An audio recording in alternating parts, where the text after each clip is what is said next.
Në Spitalin Rajonal të Shkodrës, pacientët detyrohen të blejnë në farmaci edhe medikamentet më elementare. Shqetësimi ngrihet nga kryetari i Sindikatës së Shëndetësisë dhe njëkohësisht kryeministri i repartit të kirurgjisë, Paolo Kaceri. Na kena probleme me medikamentet edhe me materialet e konsumit, cilat buxhetimi i ulët i Spitalit Shkodrës nuk plotëson nevojat për medikamente qytetarëve dhe të varfënëve të qytetit tonë që i drejtohen në Spitalit Rajonal Shkodrë. Pacientët detyrohen të blejnë në farmaci pothuajse të gjitha medikamentet. Por mungesa e medikamenteve nuk është problemi i vetëm me të cilin përballet Spitali Rajonal i Shkodrës, pasi kryeinfermieri Kaceri thotë se mirëmbajtja e këtij institucioni lë shumë për të dëshiruar.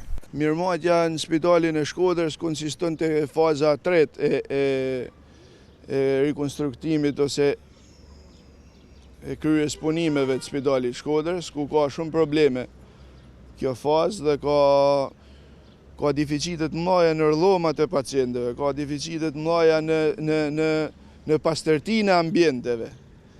Për arsye se nuk po mirëmarren, detergjentat janë shumë me pakit, cilat nuk dalin ose nuk janë ato gjana adapt për me pastru dhe me sterilizu ambientet. Kurse na kena probleme shumë të hidrosanitarët në pavionet, të lagështinat që janë nolluna kudo. Gjithë këtë situatë problematike, Kaceri e lidhen me mungesën e buxhetimit që Ministria e Shëndetësisë ka planifikuar për Spitalin Rajonal të Shkodrës.